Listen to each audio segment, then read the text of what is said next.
Akshara Annamalai YouTube channel நேயர் அனைவருக்கும் என் வணக்கத்தையும் வாழ்த்துக்களையும் தெரிவித்துக் கொண்டு நாம இப்ப பார்க்கக்கூடிய பதிவு என்னன்னு பாத்தீங்கன்னா, மாசி மாதம் மகர ராசிக்கு எப்படி இருக்கும், மாசி மாதம் மகர ராசிக்கு எப்படி இருக்குன்னு தான் பார்க்க போறோம். பொது பலன் தான். ஏன் அப்போ இந்த மாசி மாதம் மகர ராசிக்கு பலன் எப்படி இருக்குங்கிறதுக்கு முன்னாடி நான் உங்கள் குரு மணிகண்டன், ஜோதிடர், பாலக்காடு, ஜோதிடர் பிளஸ் ஆசிரியர். நாம பாத்தீங்கன்னா திருமண புள்ளி, திருமண லக்னம், தொழில் புள்ளி, தொழில் லக்னம்னு சில நட்சத்திரங்களும் லக்னங்களும் தான் நம்ம இயக்குகிறதுன்னு சொல்லி நேரடி வகுப்பு எடுக்கிறோம். இந்த வகுப்புல ஜோதிடம் தெரிந்தவர்களும் சேரலாம், தெரியாதவர்களும் சேரலாம், முதுநிலை உயர்நிலை சம்பந்தப்பட்டவர்களும் சேரலாம்.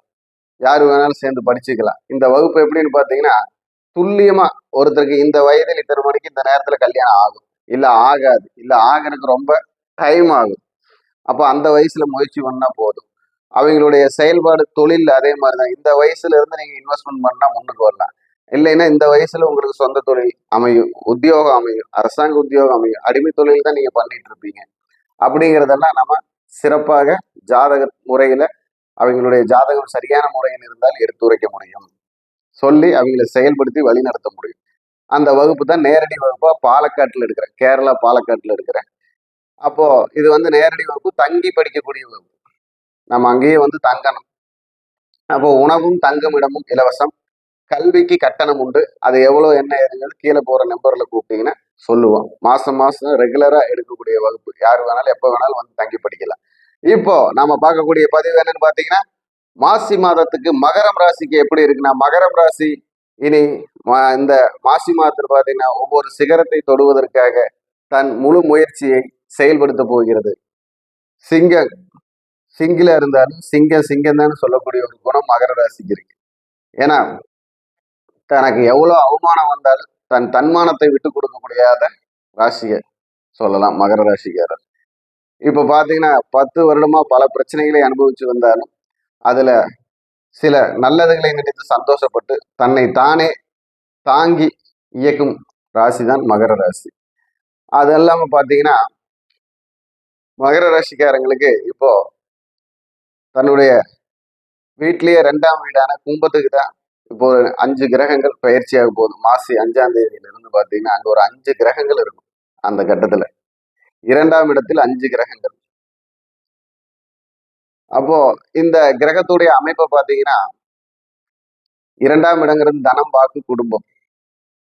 அப்போ மெயினா அந்த தனம், வாக்கு, குடும்பத்துக்கு நாம ரொம்ப ஜாக்கிரதையா பழகிக்கணும். அப்பா, அம்மா, மனைவி, உறவினர்கள், பணம் கொடுத்து வாங்கிறது, அதே மாதிரி குடும்ப உறவுகளை பேணி காப்பது, கூட பிறந்த சகோதர சகோதரிகளிடம் சரியான முறையில் அணுகுவது.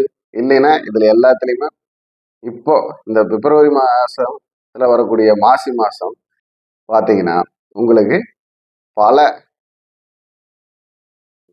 இடைஞ்சல்களாக வரக்கூடிய சூழ்நிலை தான் இருக்கு.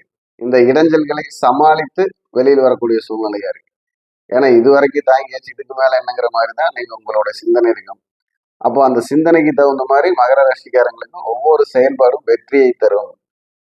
அந்த வெற்றி இந்த மாதம் நீங்க எதை தீர்மானிச்சு கொண்டு வரீங்களோ அதுதான் உங்களுக்கு நல்ல ஒரு வெற்றியை எல்லா மாதத்துக்கும் கொண்டு வரும்.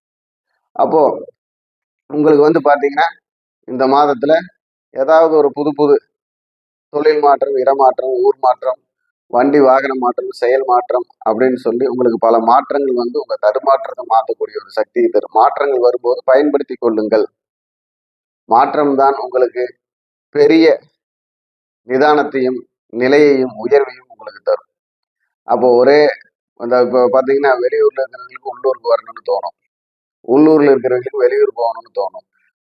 சொத்துல இப்ப தாத்தா சொத்து, பாட்டி சொத்து, பெரியப்பா சொத்து, பெரியம்மா சொத்து, அதாவது அண்ணன் தம்பிகள் உடைய இழப்பு காரணமாக அந்த மகர ராசிக்காரனுக்கு அவங்களுடைய சொத்து கிடைக்கக்கூடிய வாய்ப்பு இருக்கு. சொத்துனால் வந்த பிரச்சனைகள் தீரக்கூடிய வாய்ப்பு இருக்கு. டாக்குமெண்ட் உங்க பேருக்கு மாறலைன்னு சொன்னா இந்த மாசம் அதுக்கு உண்டான முயற்சிக்கு முற்றுப்புள்ளி வைப்பீங்க. திருமணம் ஆகாத நிறைய பேருக்கு இந்த மாசம் திருமணம் ஆகக்கூடிய ஒரு அமைப்போ, இல்ல பெண் கிடைக்கக்கூடிய அமைப்போ, காதல் திருமணம் செய்யக்கூடிய அமைப்போ, கலப்பு திருமணம் செய்யக்கூடிய அமைப்போ வருகிறது. அதற்கு உண்டான ஆரம்பம் தொடங்கும். அது இல்லாம பாத்தீங்கன்னா கோர்ட்ல கேஸ் நடக்கிறவங்களுக்கு கேஸுக்கு உண்டான பலன் ஒரு வெற்றியான சூழ்நிலையா வரும். அப்போ அதே மாதிரி இந்த வண்டி வாகனம் பறிமுதல் செய்யப்பட்டது உங்க கைக்கு வரக்கூடியதோ அல்ல புதிய வண்டி வாகனம் எடுக்கக்கூடிய அமைப்பு வரும். அதே மாதிரி கோர்ட்டு போலீஸ்ன்னு நீங்க தேவையில்லாம பெனால்ட்டி கட்ட வேண்டிய ஒரு சூழ்நிலை இருக்கு. அதுல வந்து ஜாக்கிரதையா இருந்துக்கணும். ஏன்னா ட்ரிபிள்ஸ் போனேன், ஏதாவது மது சாப்பிட்டு இருந்தேன், அதே மாதிரி வண்டியில இன்சூரன்ஸ் இல்லை, பொல்யூஷன் சர்டிஃபிகேட் இல்லை, ஹெல்மெட் இல்லை அப்படின்னு சொல்லி பெனால்ட்டி கட்ட வேண்டியது மகர ராசிக்காரங்களுக்கு இந்த மாதம் அதிகப்படியாக இருக்கிறது. அப்போ இந்த மகர ராசிக்கு சொல்ற நல்லதும் கெட்டதும் எல்லாத்துக்கும் நடந்துருமா அப்படின்னா, இந்த மகர ராசிங்கிறதுல ஒரு 50 லட்சம் பேர் குறைஞ்சது இருப்பாங்க. 50 லட்சம் பேர்த்துக்கு இது நடக்காது. ஏன்னா அவங்க சுய ஜாதக பிரகாரம் இப்ப கோச்சாரத்தில் இருக்கிற கிரகங்கள் சுய ஜாதகத்தில் பலமாக இருந்து தசாபுத்தி நடத்தினா பாதிப்பு கம்மியா இருக்கும், நன்மை அதிகமா இருக்கும். அதே மாதிரி சுய ஜாதகத்துல கோச்சாரத்திலையும் கிரகங்கள் கெட்டிருந்தா இந்த மாசம் அதிகப்படியான பாதிப்பை சந்திப்பார்கள். ஏன்னா அவங்களுக்கு ஜீவனமே பாதிக்கக்கூடிய சக்தியா இருக்கும் இந்த மாசம். வருமானம் இல்லாம கை முதல் போறது, சொந்த தொழில் செல்றவங்களுக்கெல்லாம் ஏகப்பட்ட ஒரு பாதிப்பு தரக்கூடிய மாசமா கூட இருக்கும். ஏன்னா அப்போ அவங்களுடைய சுய ஜாதகத்தில் 10ஆம் அதிபதியும் இப்ப கோச்சாரத்தில் இருக்கக்கூடிய 10ஆம் அதிபதி எப்படி பலமா இருக்காங்க அப்படிங்கிறத நம்ம பார்த்துக்கிட்டோம்னா தான் உறுதியான அமைப்பா சொல்ல முடியும். ஏன்னா ஒரு ராசிக்கு ஒரு 50 லட்சம் பேர் இருப்பாங்கன்னா அந்த 50 லட்சம் ஜாதகமும் செயல்படும்ல பொது பலன். அப்போ அதை ரெண்டையும் நம்ம கலந்து பார்த்து நம்மளுடைய செயல்பாட்டை செய்தால் நமக்கு ஒரு வெற்றி வரும். அந்த வெற்றி ஒரு நிலையான வெற்றியா இருக்கும் அப்படின்னு நம்ம சொல்லிக்கலாம். அதே மாதிரி வீட்டில் வந்து பார்த்தீங்கன்னா தாய் தந்தையருடைய பிரிவு வரக்கூடிய ஒரு சூழ்நிலைக்கு இந்த மாதம் உடல் ஆரோக்கியத்தில் ரொம்ப ஒரு டைட் பொசிஷன் வரும் மகர ராசிக்காரங்க வீட்டில், நிறைய வீட்டில். அப்போ அவங்களோட உடல்நிலையை சரிவர பார்த்து கொள்ள வேண்டும். அதே போல உங்களுக்கு மகர ராசிக்காரங்களுக்கு பார்த்தீங்கன்னா 12ஆம் அதிபதினு சொல்லக்கூடிய குரு பகவான் அவர் போய் மகர ராசிக்கு 6ல் உட்காந்துருக்காரு. அப்போ வெளிநாட்டிலிருந்து வரக்கூடிய வருமானங்கள், வெளிநாடு சென்று சம்பாதிக்க வேண்டிய வருமானம், வெளிநாட்டுல வந்து பாத்தீங்கன்னா இந்த அந்த ஊருக்கு இருக்கக்கூடிய விசா தீர்ந்திருக்கிறது, இல்ல ஊர்ல போய் நம்ம யாருக்கு தெரியாம இருந்து தொழில் பண்ணி வாழ்றது, அவங்க எல்லாம் கொஞ்சம் ஜாக்கிரதையா இருக்கணும். இந்த மாசம் அவர்களுக்கு ஏதாவது போலீஸு கேஸு அவங்க பிடிபடுறது சிக்கிறது இந்த மாதிரி ஒரு சிக்கல் வந்துடும். அந்த சிக்கல்ல இருந்து ஜாக்கிரதையா இருந்தா சம்பாரிச்சுட்டு நிதானமா வரலாம். யாருக்கிட்டையும் அதிகப்படியான வாய் பேசக்கூடாது. வாக்கையும் நாக்கையும் கண்டிச்சு வைக்கணும். வாக்கு நாக்கும் கண்டித்து இருந்தால் உங்களுக்கு நல்ல சிறப்பான ஒரு சூழ்நிலை உருவாகும். அப்போ உங்களுடைய சுய ஜாதகத்துல பாத்தீங்கன்னா அந்த 2ஆம் அதிபதினு சொல்லக்கூடிய உங்க ராசிக்கு 2ஆம் அதிபதி சனி பகவான் தான். அவர் வந்து சுய ஜாதகத்தில் ஆட்சி உச்ச பலமாக இருந்து இப்போ உங்க ராசியை பார்ப்பதோ இல்ல உங்க ராசியில் இருக்கக்கூடிய கிரகத்தை வந்து பார்ப்பதோ, அந்த கிரகம் அந்த சனி பகவானை பார்ப்பதோ எல்லாம் இருந்ததுன்னா ஒரு நல்ல பலன் இருக்கும்.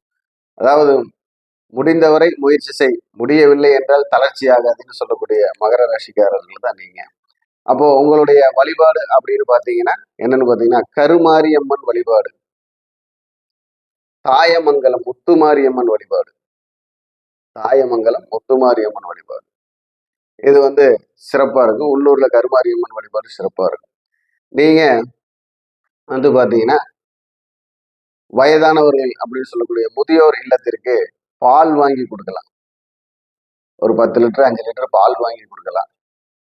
இல்லைன்னா அவங்களுக்கு போயிட்டு அரிசி பருப்பு இல்ல இந்த மாதிரி ஏதாவது உணவு வகையில அவங்களுக்கு உதவி பண்ணலாம். பால் வாங்கி தரது இவங்களுக்கு நல்ல ஒரு ஐஸ்வர்யத்தை தரும், காரிய வெற்றியை தரும், நிலையான ஒரு ஒரு என்ன சொல்லுவாங்க நிலையான ஒரு தொழிலுக்கோ இல்ல ஒரு ஆக்கத்துக்கோ ஒரு உதவியாக இருக்கும். வணக்கம். வாழ்க வளம்.